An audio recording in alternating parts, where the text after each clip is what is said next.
Jai Shri Mataji.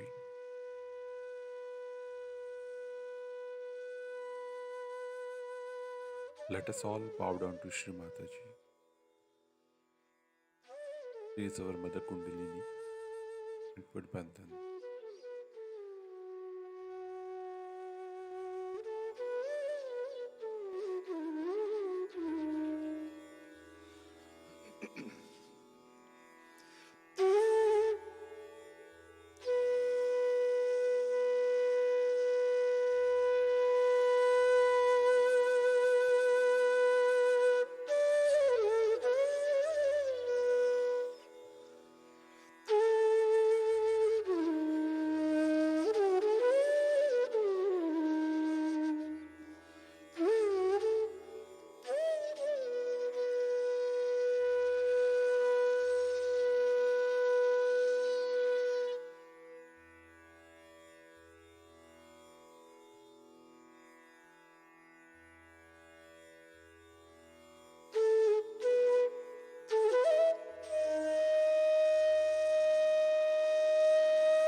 Shri Ganesh Mantra.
Let us now listen to Shri Mataji's speech.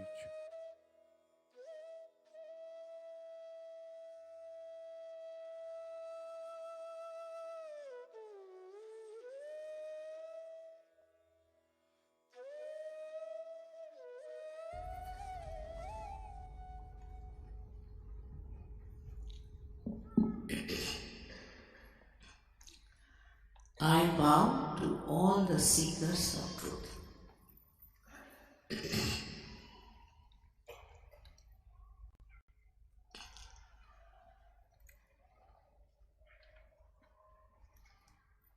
These days, there are people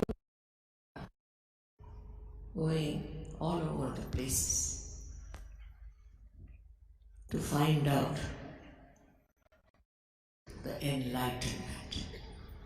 And there are so many books available, so many people who talk about enlightenment.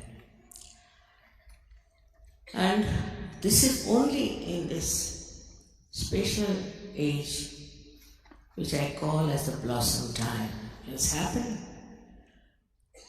If they are not seeking the truth, that means they are not yet evolved as they should have been. But this is a special time that we call as the last judgment, and that time has come. And the Quran is called as Qiyam, and describe very clearly what will happen at this time.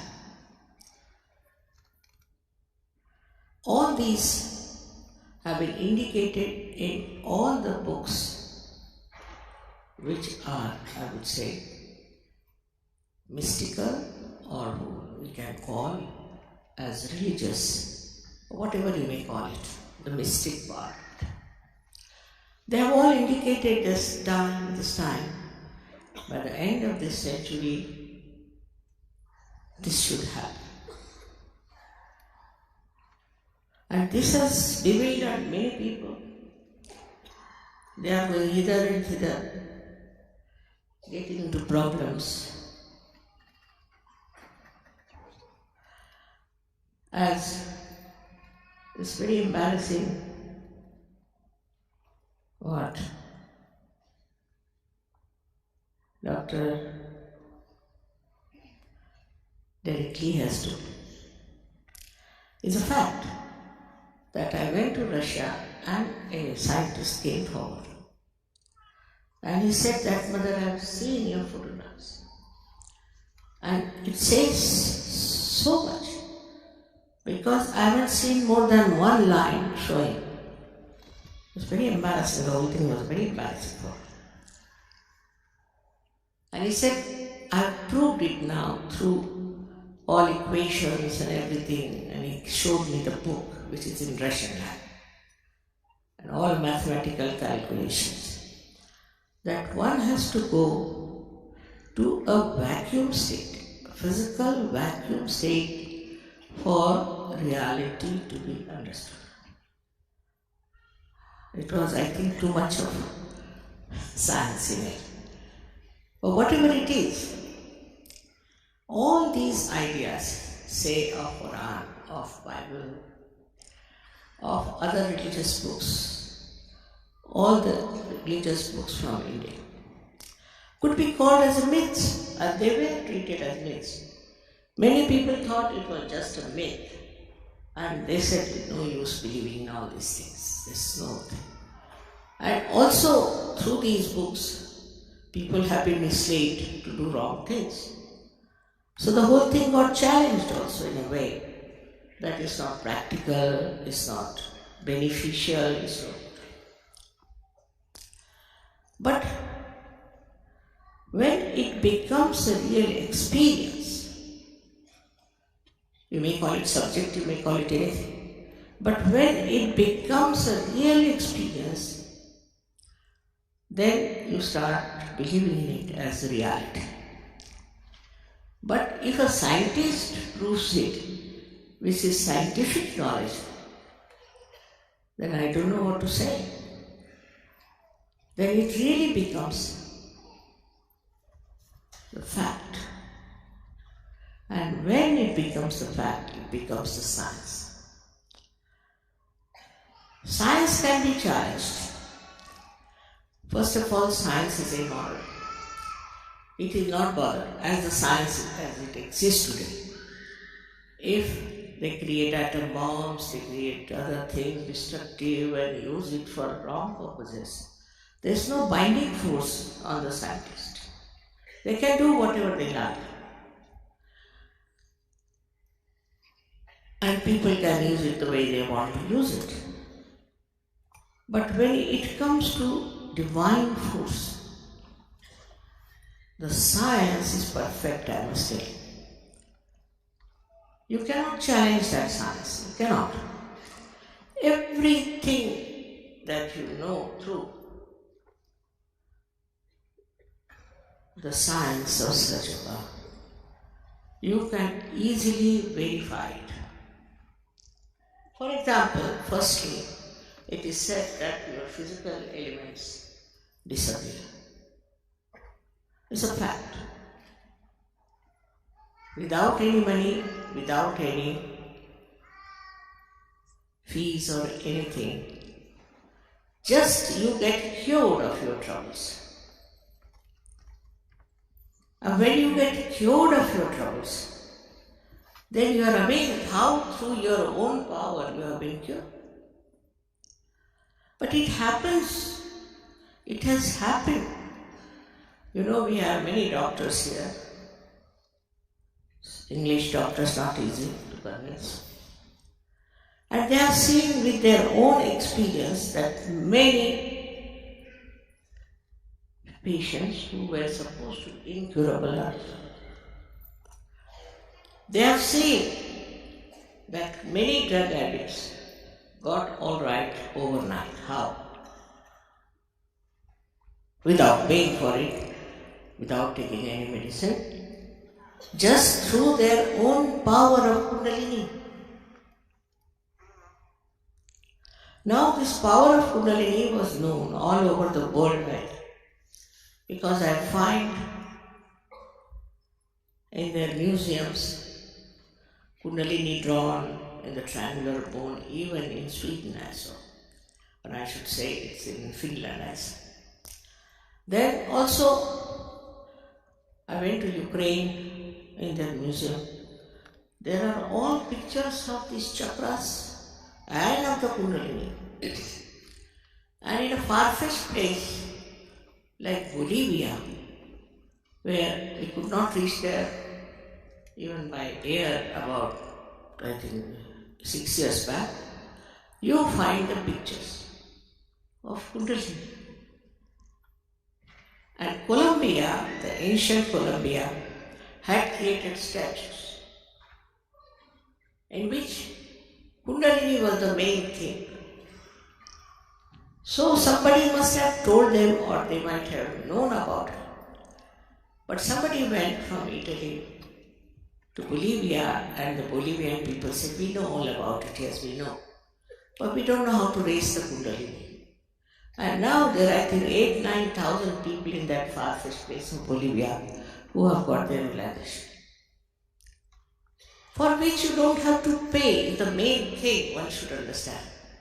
It's like you don't pay for your breathing, you don't pay for your digestion. In the same way, for your ascent to a new life, last, we can say, the breakthrough of your evolution, for which you don't have to pay. As soon as you understand this point, you'll be amazed that you will give up all nonsensical people who are marketing their things, selling their things. You see, it's something absurd. The absurdity to such a limit that you become blind and you don't know what they are doing, what they are after.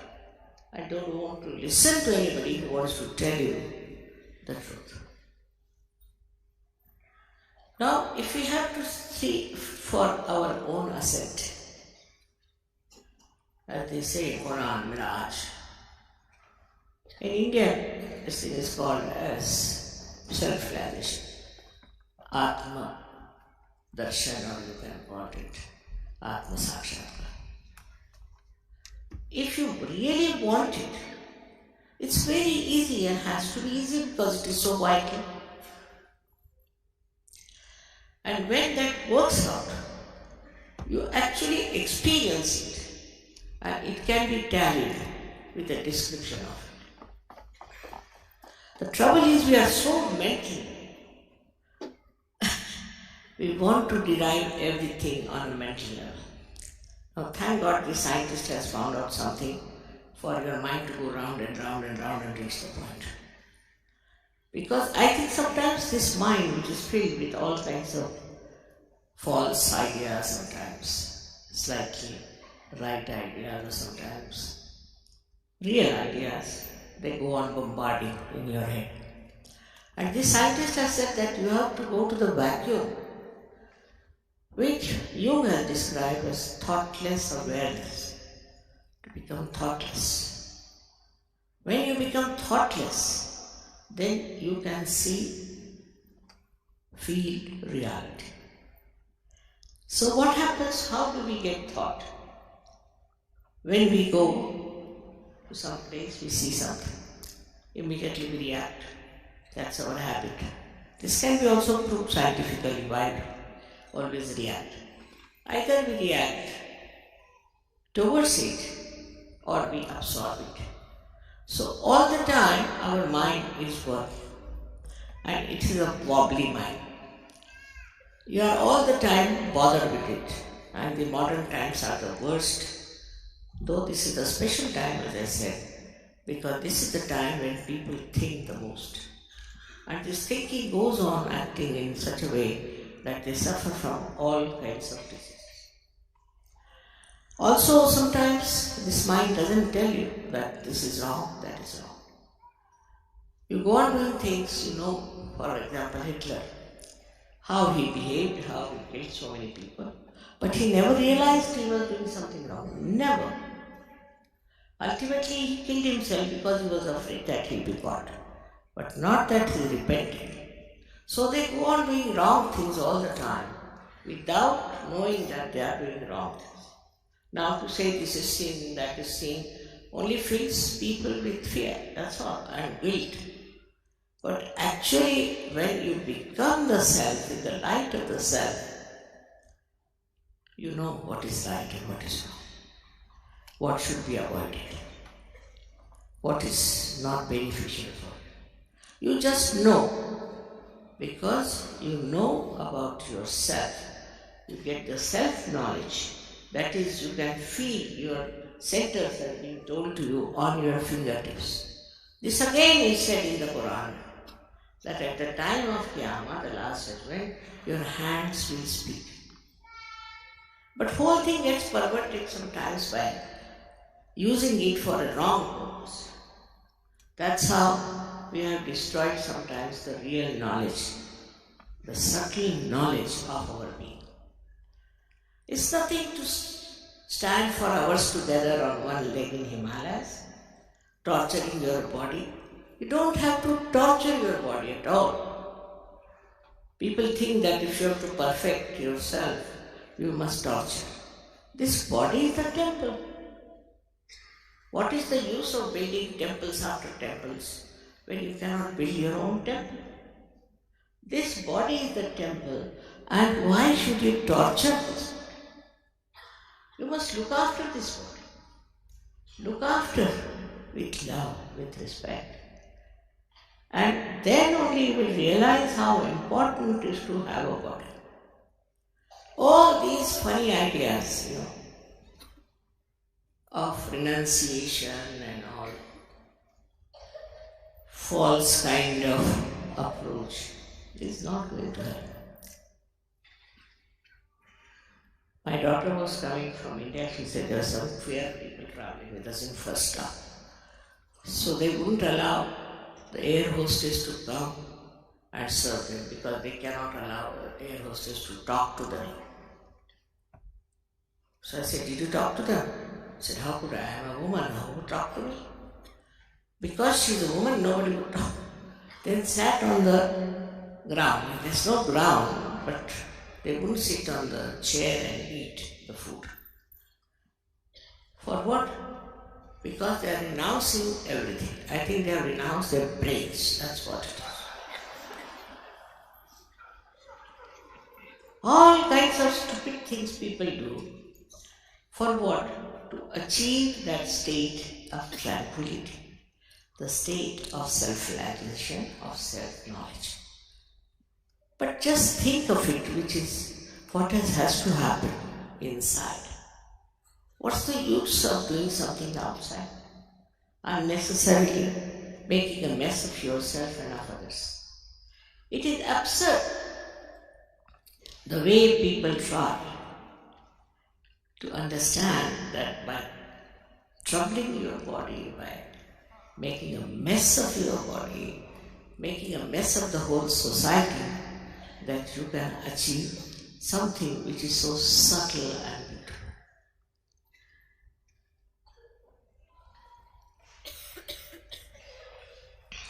Now the scientists call this all-pervading power, as I say, of divine love as cosmic energy. Now they may call it by any name. But it's nothing solid. It is love. It is love of God. And this divine love of God is an energy that runs the whole universe, universes of universes. Just see the miracle of life. All that is managed by this energy of divine love. But we have never felt it before. So we don't know what it is. But in every scripture is written that there is the power of divine love. For example, in Sanskrit this is called Paramachaitanya or Brahmachaitanya. In every scripture it is being described, but for people it's some sort of an unknown thing. But now with science, if it can be proved that the whole universe is managed by this energy which thinks, which understands, which loves. For example, the same scientist came to see me to have an interview with me and smiling all the time. And he asked me very interesting questions. One of them he asked about a picture he had seen where, here in this form, they were singing the song Sitting in the Heart of the Universe. And all over me came heart, heart, heart, heart. Just like a doctor would draw the line of the heart. So many hearts drawn with the rays of light. And he asked, what is this, mother? How do they know that they are singing this song? I said, because I know, so they also know. Precisely how do they do things? Because they know. They know more than anyone can know. Not only that, but the way our genes and all those things are there is a very subtle thing, no doubt, but it's all managed by this power of divine love. Please understand, there's nothing to fear, nothing to get upset, nothing to starve, nothing to climb Himalayas, nothing needed.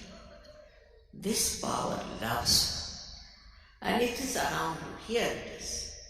It is everywhere.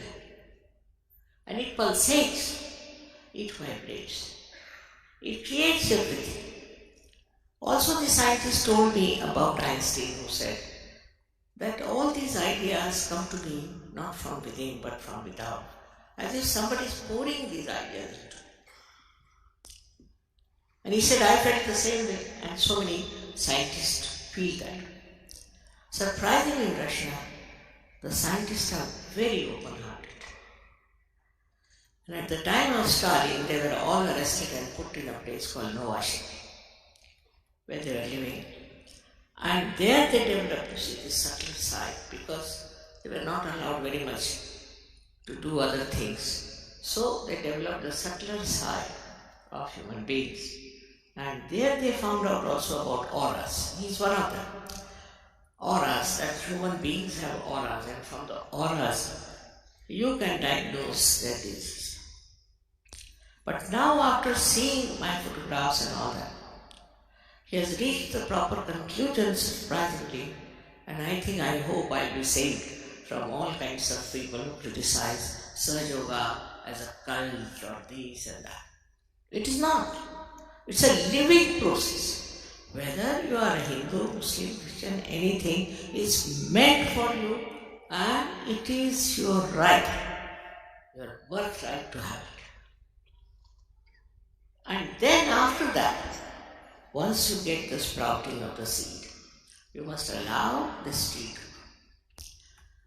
Actually, those people who talk of social work, talk of helping others, doing this for them and doing that for them, have to understand first you should be empowered. You must have the power within yourself to help others. But if you just come to my program, they always say, Mother, for your program the whole hall is full. And then they start disappearing, especially in England. Very surprising. England is the heart of the universe. And how could they be so careless about their ascent and so careless about developing their own huge big tree of love? They are the best suited and they have to work it out. But they don't. They don't take it seriously. Why? I don't understand. Maybe they don't know what they are. They are very powerful people. They are, I should say, the instrument of the divine. Only thing they have to develop.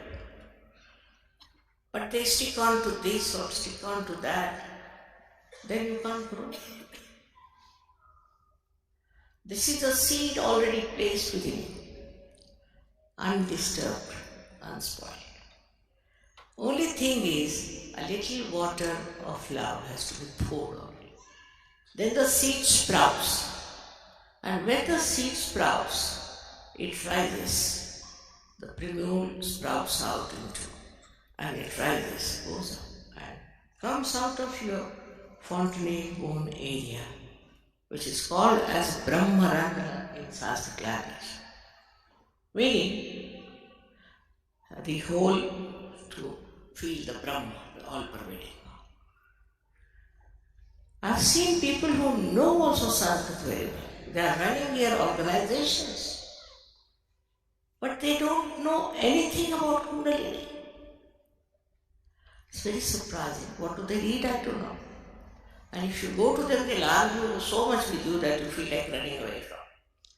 Only they know how to argue. No argument needed. Actually, it is there within you, this power is. Do you argue with your stomach how to digest the food? And even if you do, will the stomach understand? It's as stupid as that to argue about something which is so spontaneous, which is a living process. It's a living process of your evolution. Now, by the way, how did we become human beings? Do we know? And how do we become a superhuman being? If there is a way, there's a method, you don't have to spend anything, but you have to grow. If you don't grow, it's useless, as Christ has described, that some seeds fell onto the land which was not fertile. Is it true? Are we living in a land which is not fertile for spirituality? Or we are running after some things which are elusive? Why should we run after elusive things? Here you get the experience, all right. After that, you must grow. If you grow, you can change this world. It's a global movement. Like in Russia, I would say there are millions. While in India, too, we have maybe millions. And also Austria, so many countries have got it. Italy, imagine. Their people have awakened, so why not in England? And the leaders of England are rather upset with the English. They think this doesn't work out for them. I can't understand, because this is the 7th time I am here. And 7th heavens you have to know. That you can know without any difficulties, without paying anything. The whole knowledge is free. Is it? Because it is free, you don't care. They have asked me to talk about it. Otherwise, it's not worth talking about these things. Your country is such, it's like really the heart, and it circulates all over the world. All your newspapers, they may be useless, but they circulate. All your media, whatever they may publish, it circulates all over. We don't know about Americans, though it's supposed to be a very great country. We don't know about any other country so much as we know about England. How? Why? Monarchy is so many places, but we know everything about monarchy from England. Why? How? How do we manage? It's worth asking this question. There's something special about this country. I lived here for years. I worked hard. I went from north to south, east to west. Perhaps I left no city which I did not visit. But the situation is such that when they get realization, they are very happy, they start jumping, and after that they forget about it.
Mahamantras.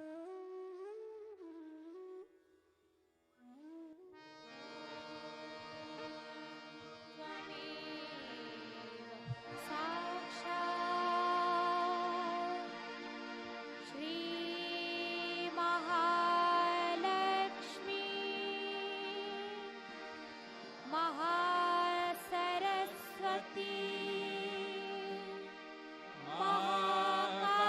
Mahakali त्रिगुणात्मिका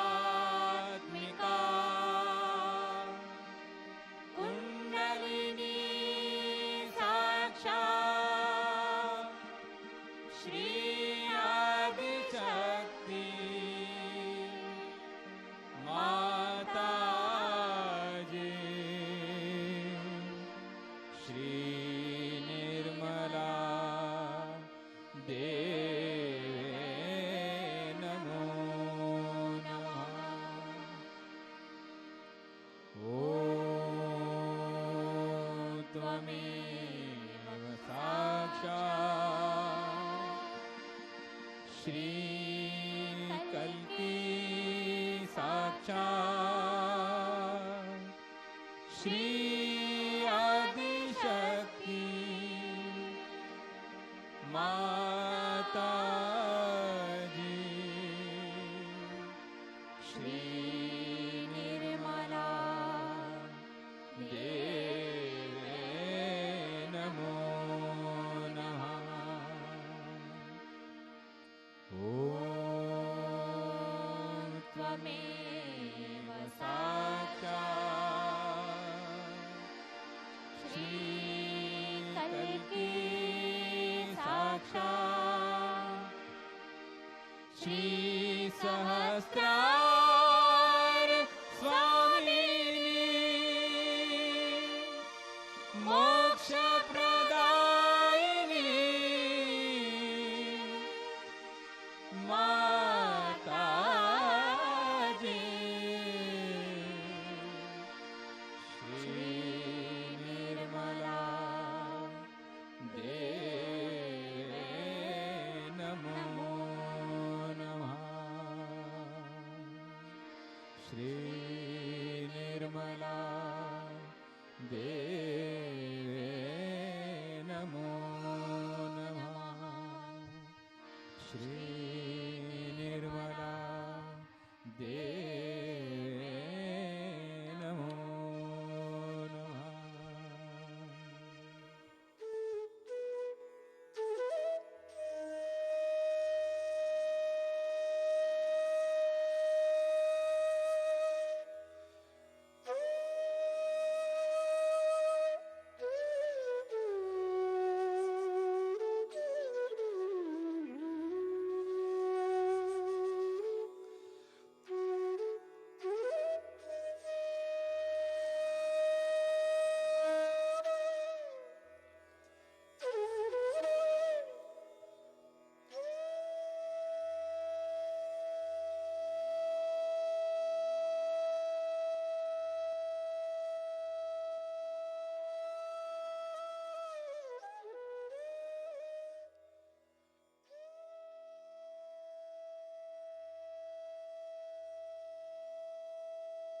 Thank you, Shri Mataji, for all the blessings.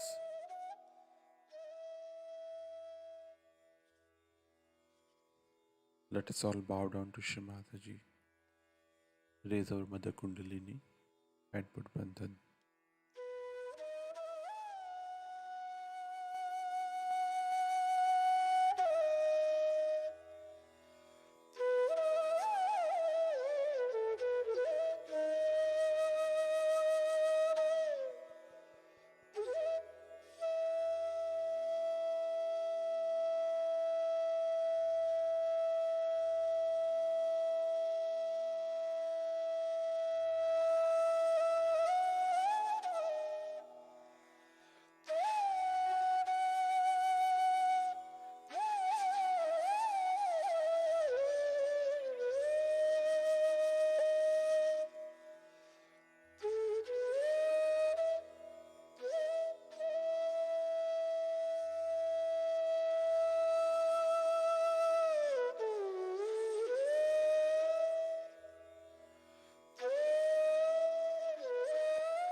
We will continue with the morning meditation tomorrow morning, same time. Jai Shri Mataji.